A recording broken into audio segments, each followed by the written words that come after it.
Thank you for listening to this recording of Family Bible Church's Sunday morning message. We pray that God will use this word to bless and encourage you. And we'll pick up at the beginning of Acts 24, and I'll read down to verse 12 of chapter 25. Now after 5 days, Ananias the high priest came down with the elders and a certain order named Tertullus. These gave evidence to the governor against Paul. And when he was called upon, Tertullus began his accusation, saying, "Seeing that through you we enjoy great peace and prosperity is being brought to this nation by your foresight, we accept it always and in all places, most notable Felix, with all thankfulness. Nevertheless, not to be tedious to you any further, I beg you to hear by your courtesy a few words from us. For we have found this man a plague, a creator of dissension among all the Jews throughout the world, and a ringleader of the sect of the Nazarenes. He even tried to profane the temple, and we seized him and wanted to judge him according to our law. But the commander Lysias came by and with great violence took him out of our hands, commanding his accusers to come to you. By examining him yourself, you may ascertain all these things of which we accuse him. And the Jews also assented, maintaining that these things were so. Then Paul, after the governor had nodded to him to speak, answered, "Inasmuch as I know that you have been for many years a judge of this nation, I do the more cheerfully answer for myself, because you may ascertain that it is no more than 12 days since I went up to Jerusalem to worship. And they neither found me in the temple disputing with anyone, nor inciting the crowd, either in the synagogues or in the city. Nor can they prove the things of which they now accuse me. But this I confess to you, that according to the way which they call a sect, so I worship the God of my fathers, believing all things which are written in the law and the prophets. I have hope in God, which they themselves also accept, that there will be a resurrection of the dead, both of the just and the unjust. This being so, I myself always strive to have a conscience without offense toward God and men. Now after many years I came to bring alms and offerings to my nation, in the midst of which some Jews from Asia found me purified in the temple, neither with a mob nor with tumult. They ought to have been here before you to object if they had anything against me. Or else let those who are here themselves say if they found any wrongdoing in me while I stood before the council, unless it is for this one statement which I cried out, standing among them, concerning the resurrection of the dead, I am being judged by you this day." But when Felix heard these things, having more accurate knowledge of the way, he adjourned the proceedings and said, "When Lysias the commander comes down, I will make a decision on your case." So he commanded the centurion to keep Paul and to let him have liberty, and told him not to forbid any of his friends to provide for or visit him. And after some days, when Felix came with his wife Drusilla, who was Jewish, he sent for Paul and heard him concerning the faith in Christ. Now as he reasoned about righteousness, self-control, and the judgment to come, Felix was afraid and answered, "Go away for now. When I have a convenient time, I will call for you." Meanwhile, he also hoped that money would be given him by Paul, that he might release him. Therefore he sent for him more often and conversed with him. But after 2 years, Porcius Festus succeeded Felix, and Felix, wanting to do the Jews a favor, left Paul bound. Now when Festus had come to the province, after 3 days he went up from Caesarea to Jerusalem. Then the high priest and the chief men of the Jews informed him against Paul, and they petitioned him, asking a favor against him, that he would summon him to Jerusalem, while they lay in ambush along the road to kill him. But Festus answered that Paul should be kept at Caesarea, and that he himself was going there shortly. Therefore, he said, "Let those who have authority among you go down with me and accuse this man, to see if there is any fault in him." And when he had remained among them more than 10 days, he went down to Caesarea. And the next day, sitting on the judgment seat, he commanded Paul to be brought. When he had come, the Jews who had come down from Jerusalem stood about and laid many serious complaints against Paul, which they could not prove, while he answered for himself, "Neither against the law of the Jews, nor against the temple, nor against Caesar have I offended in anything at all." But Festus, wanting to do the Jews a favor, answered Paul and said, "Are you willing to go up to Jerusalem and there be judged before me concerning these things?" So Paul said, "I stand at Caesar's judgment seat, where I ought to be judged. To the Jews I have done no wrong, as you very well know. For if I am an offender, or have committed anything deserving of death, I do not object to dying. But if there is nothing in these things of which these men accuse me, no one can deliver me to them. I appeal to Caesar." Then Festus, when he had conferred with the council, answered, "You have appealed to Caesar? To Caesar you shall go." And may the Lord add his blessing to the reading from his word this morning. You may be seated. We have, as we've been studying the book of Acts, again, have been seeing God working overwhelmingly through the church, in the church, through the whole thing. And we have seen how God has used Paul, originally Saul of Tarsus, and how he brought Saul to faith and that he was going to be his witness. And then used Paul along with Barnabas and then Silas and others in a traveling kind of ministry, proclaiming the gospel to the world and expanding the gospel to the world. But over the last couple weeks, we've seen how that now is starting to transition. That God now is taking him from this traveling ministry to then fulfill what he had declared would happen in his life, through his life, by him, and that is that Paul would be the one who would take the message to the kings.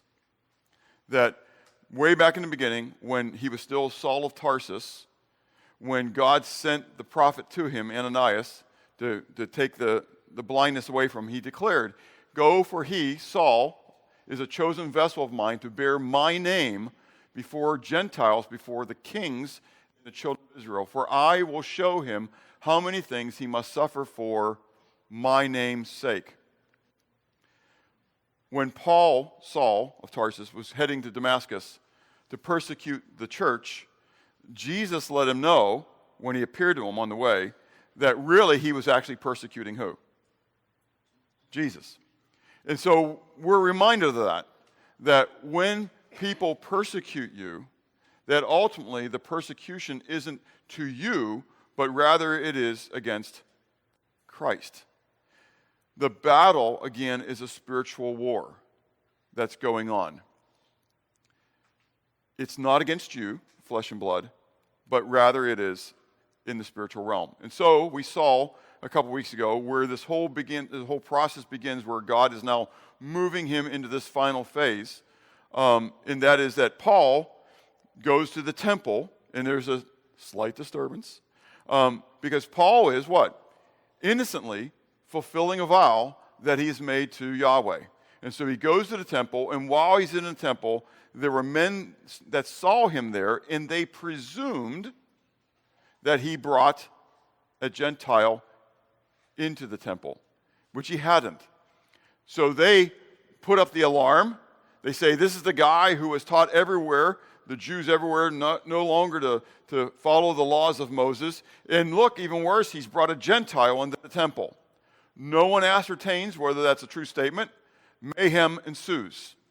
They grab him, they yank him, they tear him, they move him out of the temple and along into the cities where they're going to stone him and they're going to kill him. They're going to tell us that. We just read that with when Chuck did his reading. They were going to take care of it. And so the Romans heard about it. They sent a detachment down. They grab Paul. They take him back to the Antonia Fortress. Paul has an opportunity to be able to share with the people how God has spoken to him and how Jesus appeared to him. And everything is good until Paul says that Jesus told him to take the message to the Gentiles. At that moment, everything implodes, right? It all goes.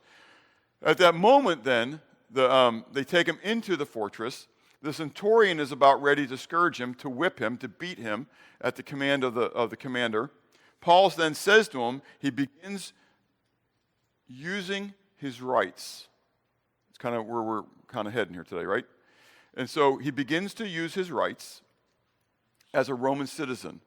And he says to the centurion, stop for a moment. I mean, he's already tied up, is it lawful for you to scourge an uncondemned Roman? That stops the processes right off the bat. Centurion goes to commander and says, we need to be careful here because this guy's claiming to be a Roman citizen. The commander comes in and says, I paid lots of money for mine. How did you become a Roman citizen? He says, I was born a Roman citizen. And so we talked about that, how Paul was born in Tarsus. Tarsus was a free city, and so that he had all the privileges of being a free citizen of Rome at that moment. And it was unlawful for them actually to have even put him in bonds at that moment. So they release him, and now they want to go through this process of finding out whether he's true and honest in all this, because they don't know. What even is the cause of this whole tumult? They just assumed that he was in fault in all this, but now all of a sudden it's like, how are we going to find this out? So they take him to the Sanhedrin, to the council. Paul then asks the Sanhedrin, which again we read into this morning because he shares it to Festus later, right? He says, if it's for this one question which I asked him regarding the statement that I made regarding the resurrection of the dead. So he says, at the end he says,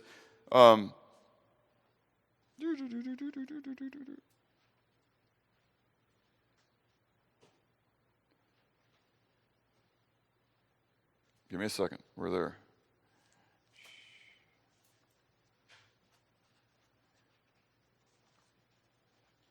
If you find it, help me out.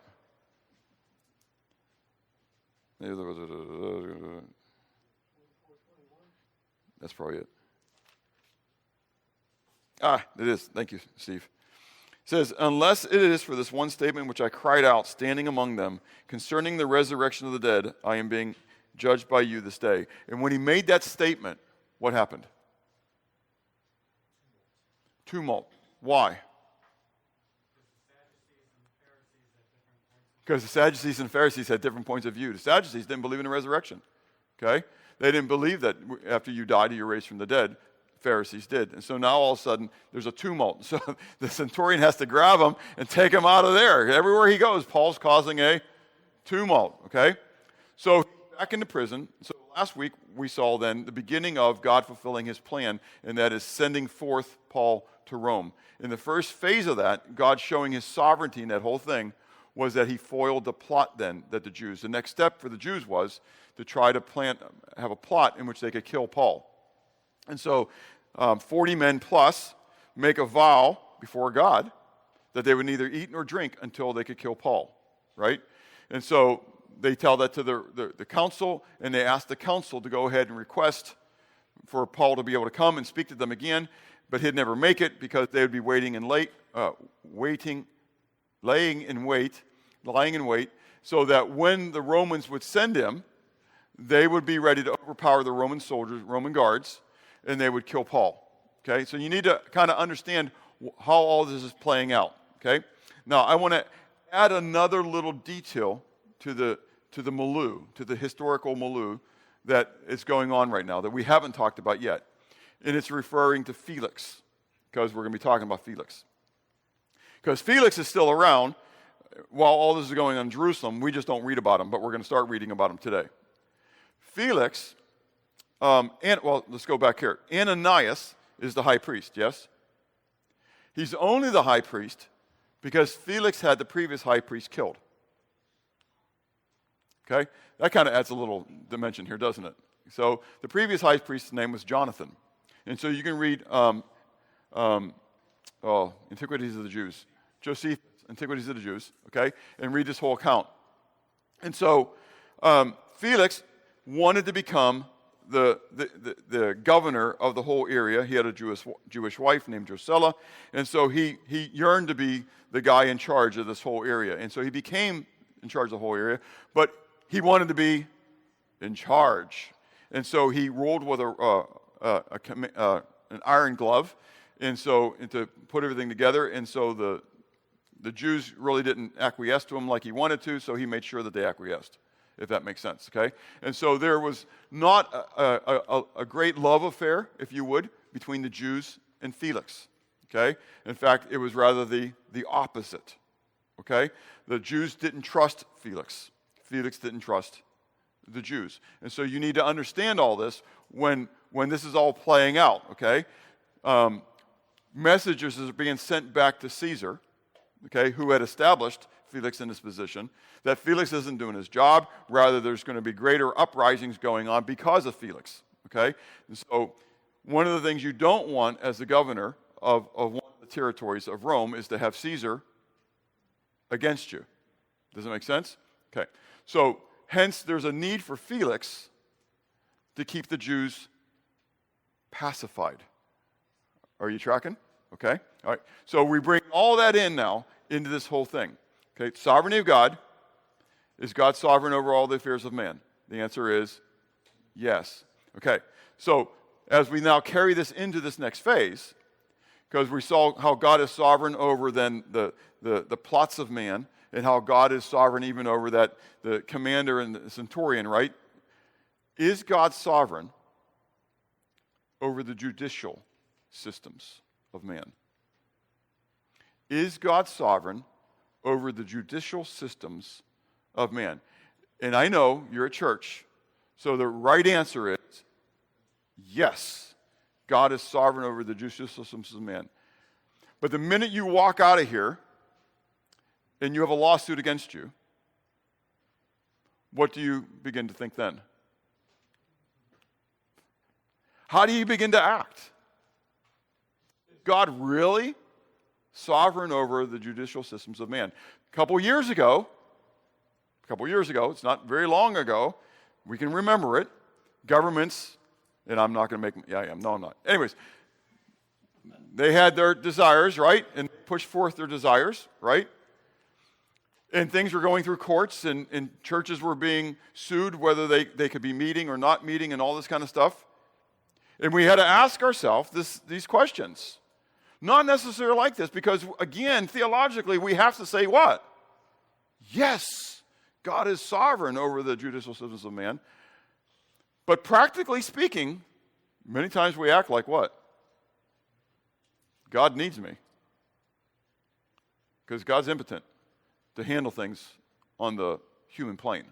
He needs me to be his hands and feet. He needs me to think for him. He needs me to be the upriser on his behalf. I'm not here to say when to uprise, when not to uprise. That's not my point.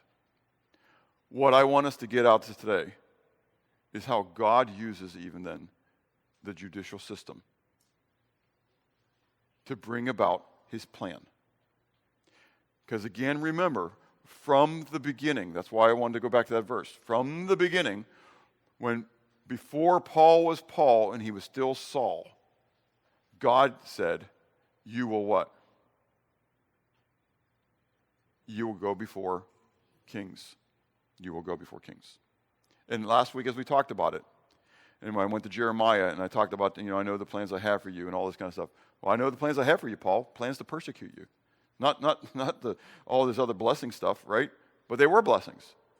But because Paul, I know the plans I have for you. I'm going to take you before the kings. But it's not going to happen the way you might have thought it was going to happen. It's not the glorious, glamorous, I got this opportunity to go up before the president, and he's just welcoming me into the Oval Office and all this kind of stuff. It may be that I get to meet the president in a not so good way. Does it make sense? But you're going to have the opportunity to do what? Present the word. Will you do it? Will you do it? There are times when God gives us opportunities to witness to nurses and doctors and hospital staff. But it doesn't usually come in the way that we want it to happen. It's because we didn't go there on our own as missionaries to do it. And so God gave us a means of meeting people we would have never met before and sitting in a hospital room having a plague upon us in order that we could be the missionary to individuals who might need to hear the word. But we want to live the American dream. We want to be lazy. We want to be complacent. We want to play our video games. I'm looking in the mirror, y'all. I'm not looking at y'all. I'm looking in the mirror. I get it. But there's only so much time. And God's got a plan. So today,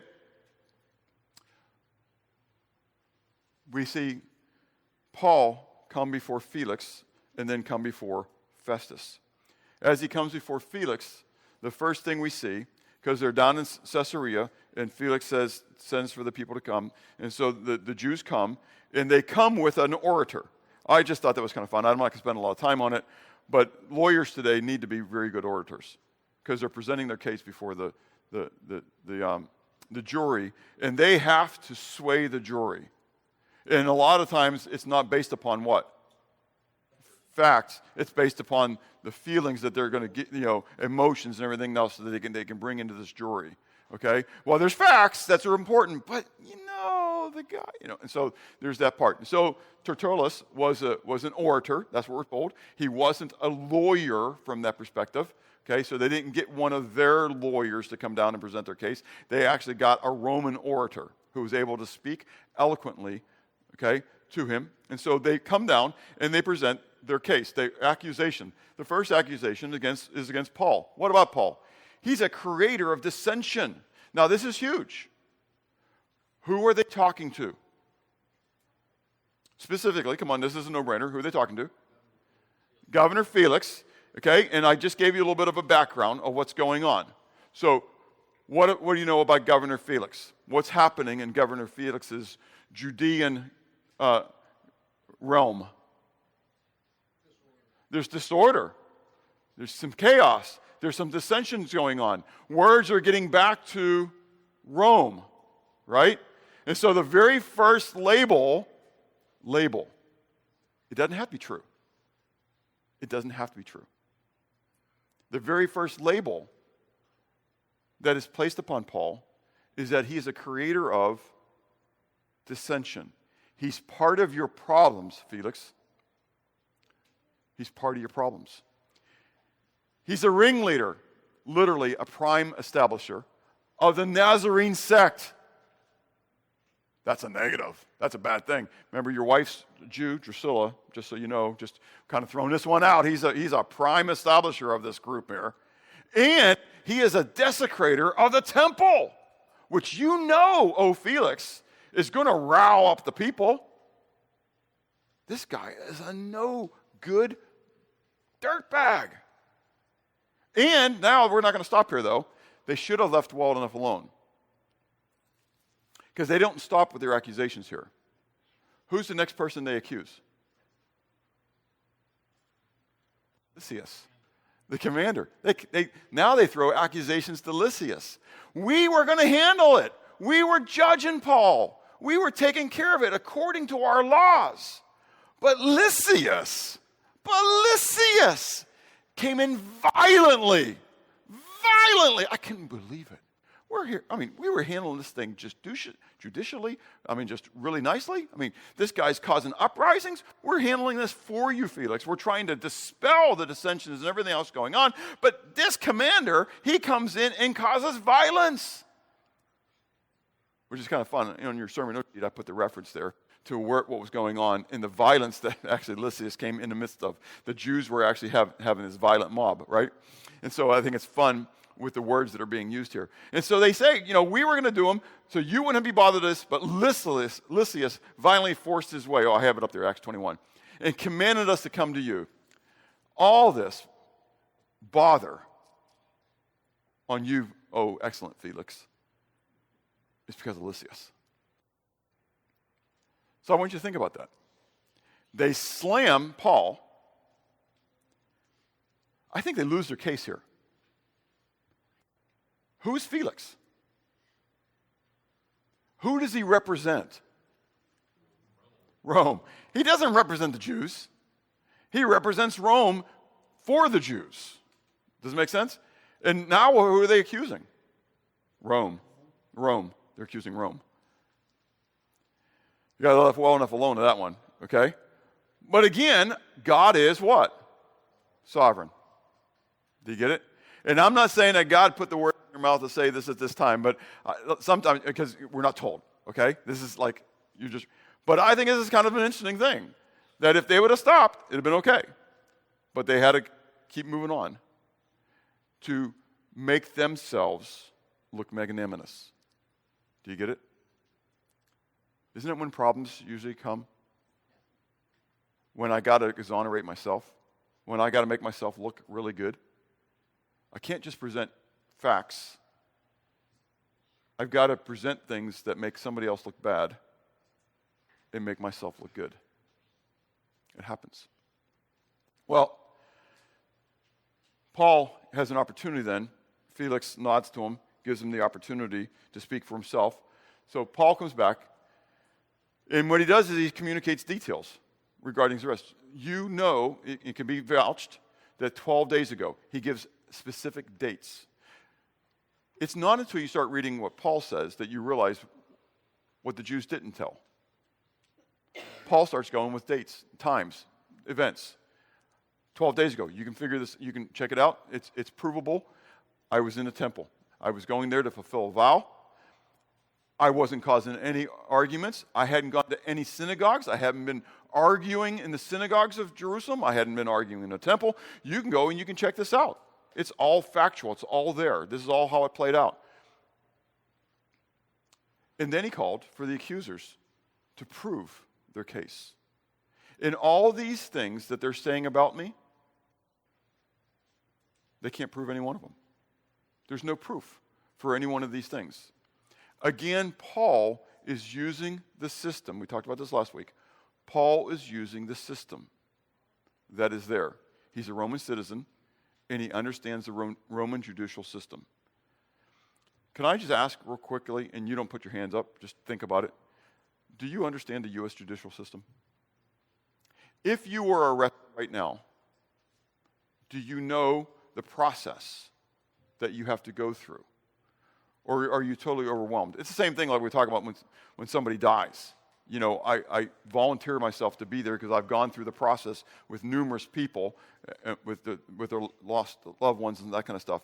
But normally we don't even think about what we do after somebody dies until after they're dead, right? And then all of a sudden it's like, what do I do now? Who do I call? Where do I go? You know, it's the same thing with the judicial system. We always think it'll never happen to me, to us. That's why we start having cameras everywhere on the church property, right? It happens. I hope it never happens to us. I hope there's never an accusation. But we have cameras everywhere. We publish that, so if that's a surprise to you, it shouldn't be a surprise, okay? Why? For the protection of individuals, both those who could potentially be the the ones who are harmed, because it provides there, but also those who are the accused. Because not always are accusations honest and truthful. Does that make sense? And in our day and age, if a guy is accused of anything with a child, guys, you are guilty. You all know it. You all said it. So you got to know. You got to understand the system. And there's wisdom that plays in the system. Does it make sense? Paul understands the system, and he's using the system. And so our form of governance, our form of judicial system is based upon the Roman one. And so he's calling upon, which is actually goes back even to the law, back into the Old Testament, and that is you have to have at least 2 or 3 witnesses, right? And so he's asking, he says, I want proof. Bring proof. Have them bring proof. That's all I'm asking for, right? Later on, we see he says, Festus, I'm willing to what? I'm willing to die. If I'm deserving of death, I'll accept that. But I want it to be proved that that's what I did. If I'm a mass murderer and I deserve capital punishment, I'll accept it.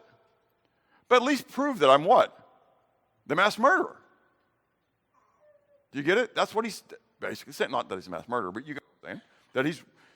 That he's guilty of one of these things. Well, he doesn't do that. And finally, he confesses his faith in the resurrection of the dead, because he says that really is the true statement. Now, one thing I want to state here, okay, because I see it. It's there.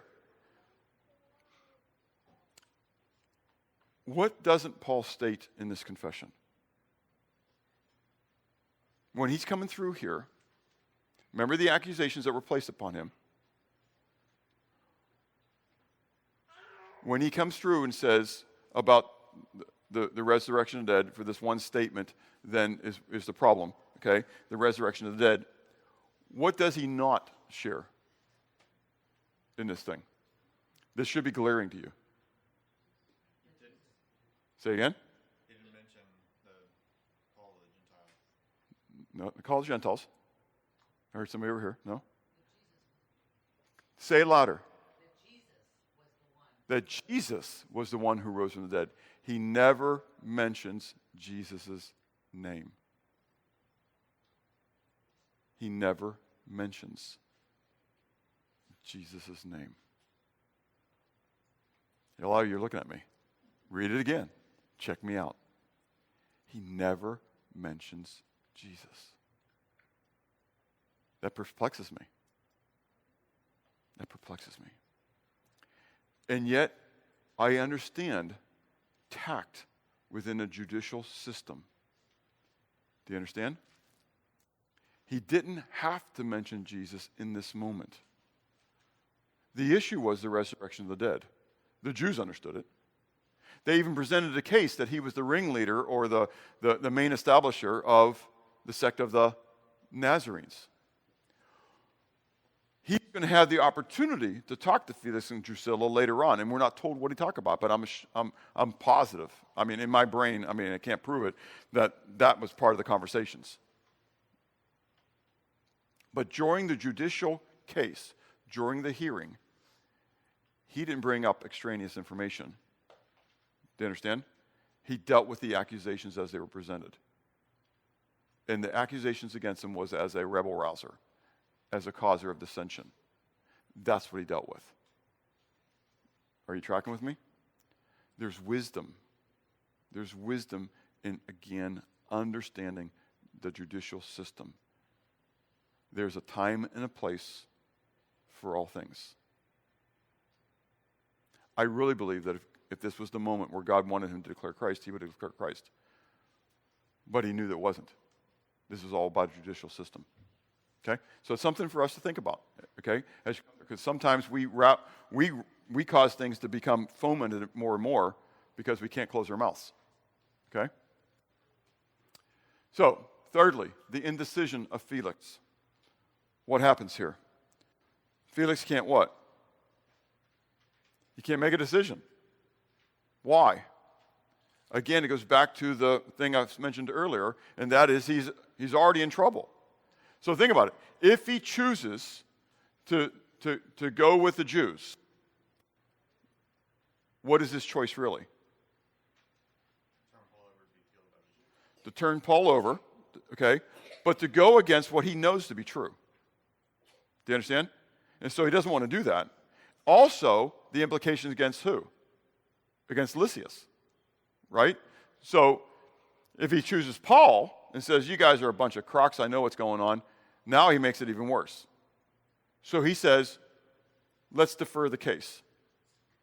Oh, first of all, his discernment of the way.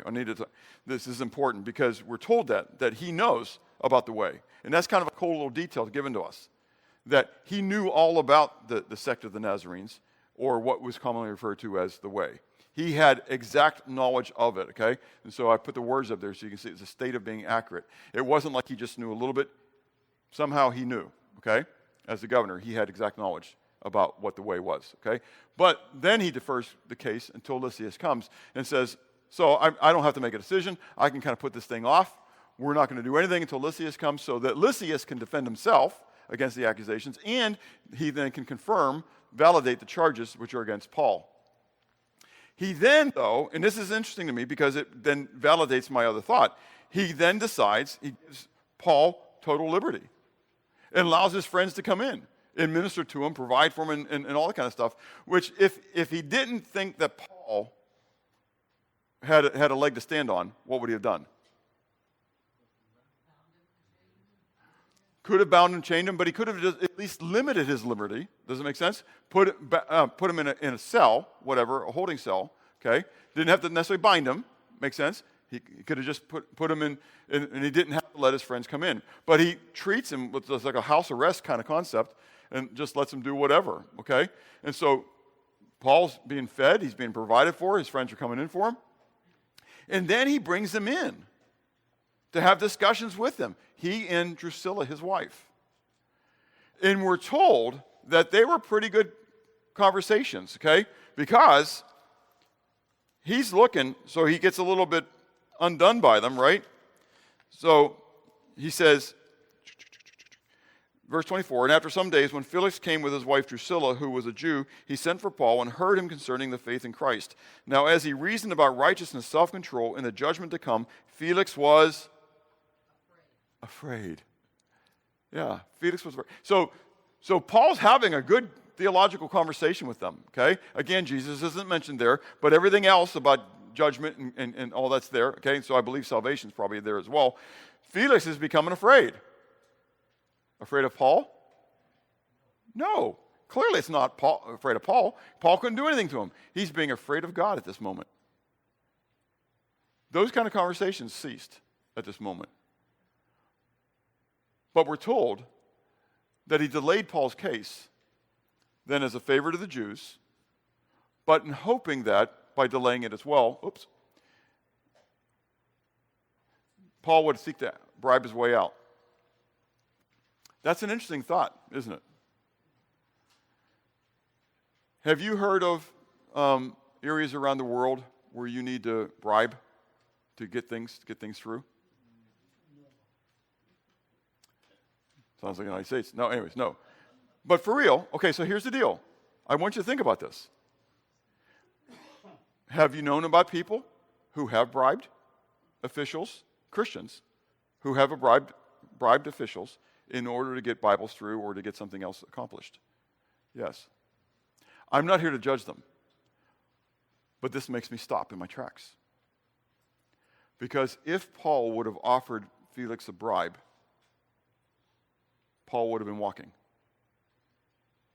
Paul could have got out. Do you read it? That's what I read. Felix is waiting for a bribe. That's why he's holding him, waiting for a bribe. If Paul just gives me a bribe. But Paul doesn't give him the bribe. And so again, this is just a Bob moment where I have to struggle and I have to pray and I have to analyze things. Okay? Is lying good or bad? Is lying good or bad? Go ahead, say it louder. Bad. The little kids are saying bad. The adults are saying, you're setting me up. And you're exactly right. We know it. Lying lips are an abomination of the Lord. I mean, come on, y'all. I mean, this is for real. Lying lips, these 6 things God hates, right? And so he hates lying lips. And yet, what happened to Jericho? You know where I'm going. What happened to Jericho? Rahab what? She lied. Rahab lied. To protect the spies. Is Rahab ever mentioned later on as being a woman of honor and faith? Of course. You know that. Hebrews chapter 11. I mean, she is a woman of faith because she did what? Lie. What about those 2 women in the book of Exodus who were supposed to be giving birth to Hebrew babies, and if they were sons, they were supposed to what? Kill them. And so they weren't. But they were brought before Pharaoh, and Pharaoh says, so why aren't you doing what you're supposed to do? What did they do? They lied. They said, well, the Hebrew women aren't like the Egyptian woman. They're hardy, and they give birth before we ever get there. What happened as a result of them lying? Moses. But I'm talking about those 2 women. What happened as a result? God came down and he condemned them. Is that right? And he killed them. Nope, not at all. What happened? He didn't just save them. He gave them families. They were without children before that, but God blessed them and gave them their own families. Does that make you scratch your head just a little bit? Pastor Bob, what are you doing? Lying lips are abominations, but now you're going to give me all these illustrations where God blessed someone who lied. Those were acts of war. Acts of war. It wasn't to get something for themselves. But there's a difference between war. In war, how many of you guys have ever been in the military? Okay, you get it, right? I don't telegraph to the enemy where I'm going to attack. Rather, I want to telegraph to the enemy where I want him to think I'm going to attack. That's called deception. That's really like lying. A feint. It sounds nice that way, though, doesn't it? F-E-I-N-T. It was just a feint. It was a lie. I'm lying to the enemy. So the enemy will go defend there while I'm really attacking here. Make sense? In war, things are different. I kind of liken the judicial system to a minor war in my brain. Does that make sense? You're being attacked. It's like chess being played. I love chess. Okay, chess is like war on a board. No one gets hurt, no one gets killed. Okay, and so you just knock over the king, and he's really not dead because he never was alive. So, but the reality is that's how it plays out, right? This war. So all this is going on. Paul doesn't give the bribe, though. I'm not going to tell you whether it was right or wrong or indifferent. Paul doesn't do it. Why? Say it again. He's got to go to Caesar. He doesn't know this is going to be the way to go, but maybe he does. I think in the end, he's trusting in God. That God at this moment is the one who is overseeing his judicial case. He knows he's not going to die, because God's word wouldn't be true then. He's not going to die. So he's not worrying about that, but he doesn't know how God is going to send him to Rome. Does that make sense? And so he's trusting in God. If God, at this moment, he could be exonerated by Felix. Felix could set him free, right? And then he does whatever on that way. But he's not going to get out by deception. What would it prove to Felix if Paul offered the bribe? He's guilty, potentially. Or that Paul really didn't believe that his God was able to save him and protect him. You undermine the entire message that you're trying to do. So, would it have been wrong? I'm not going to say that for him to offer the bribe. I'm not going to go there. I can't answer that. But it would have undermined everything what he was teaching at that moment. Okay? So, Felix delays it. He gets put out. You can read the history on that one. Okay? He gets removed. Festus comes in. So Festus comes in, he immediately goes to Jerusalem. He goes up and he talks to the Jews. The Jews want Festus to bring Paul up to Jerusalem. And so, but we're told behind the scenes that they were going to do that. They wanted him to come to Jerusalem so that they could what? They could ambush him again. Isn't it kind of interesting? They're still willing to do the ambush so they can kill him, murder him. Yeah. I don't think those 40 guys are alive anymore. It's been a couple years at this point. They're dead. Another 40. But they're going to do the same thing. But it's interesting because Festus' ruling then is that no, in fact, you can't. I'm not going to do that. We're going to go down to Caesarea, and you need to come down there. They do come down there, okay? But now they come down there, they present all these strong arguments or whatever, accusations against him, and he turns then to Paul, and he says to Paul, are you willing for me to take you up to Jerusalem so you can face the accusers there? Why does he do it? Well, we're told right off the bat, in order to appease the Jews. Why is he seeking to appease the Jews? Say again? To keep order. Felix, say it again. Save his neck. Felix was just removed for this.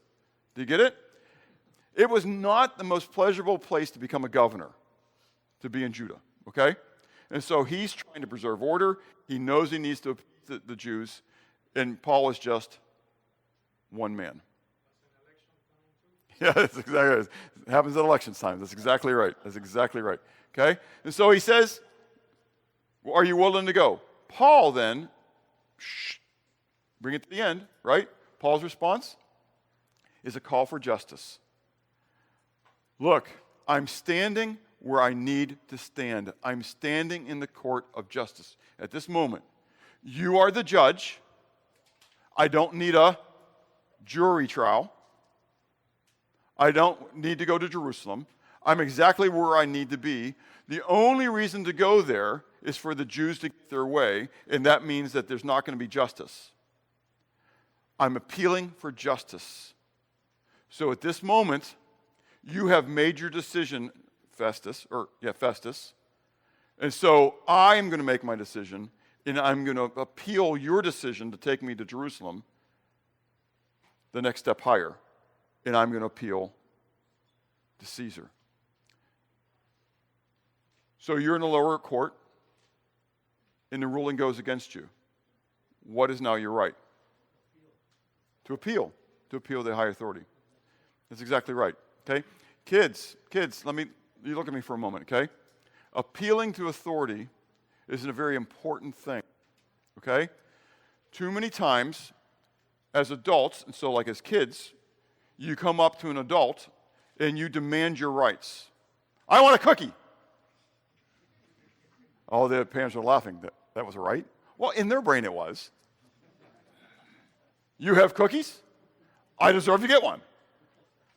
Ever heard of the French Revolution?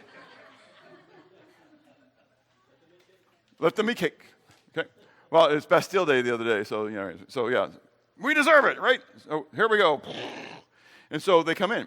Rather, the proper way to potentially obtain the cookie is to do what? Appeal to their authority. To appeal to the authority of the one who's over you. May I please have a cookie? Mother, dearest.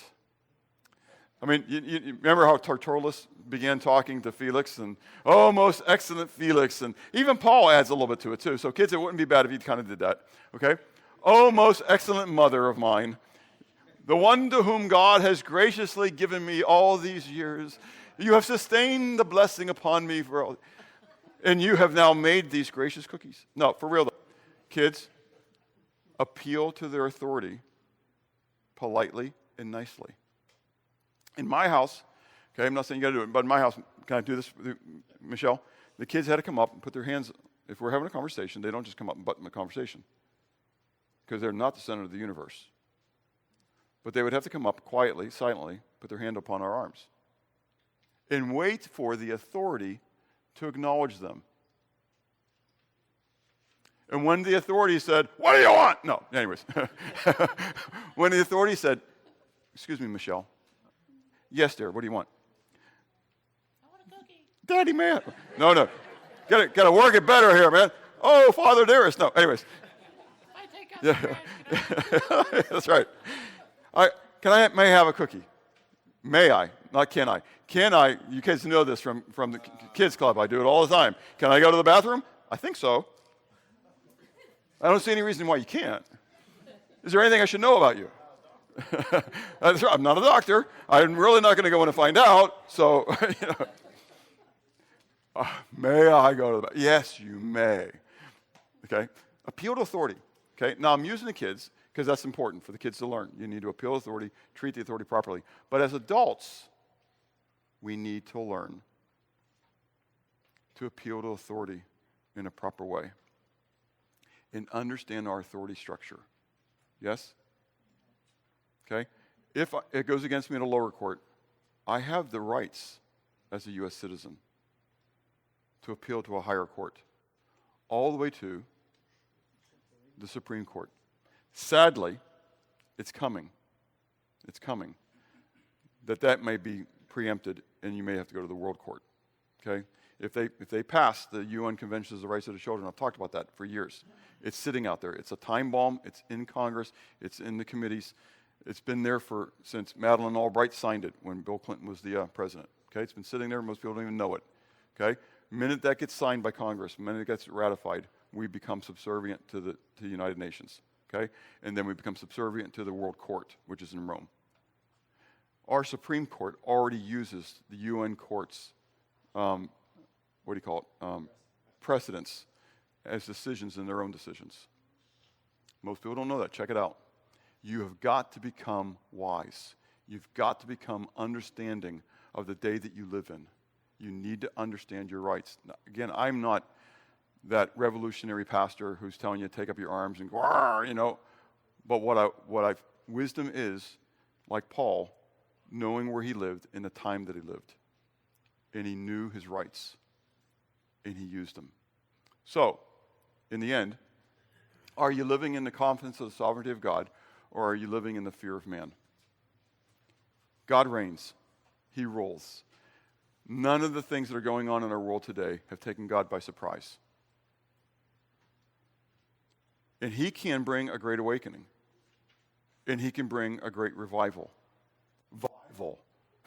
We don't need just a revival. We need a vival in our land. Are you praying for it? You need to be praying for it. You need to be asking God. You need to be a part of it. The only way people get to know Jesus Christ as their Savior is somebody's telling them. Who are you trusting in for justice? Do you believe that God can overrule man? How submissive to authority are you? Ouch. Isn't that hurt?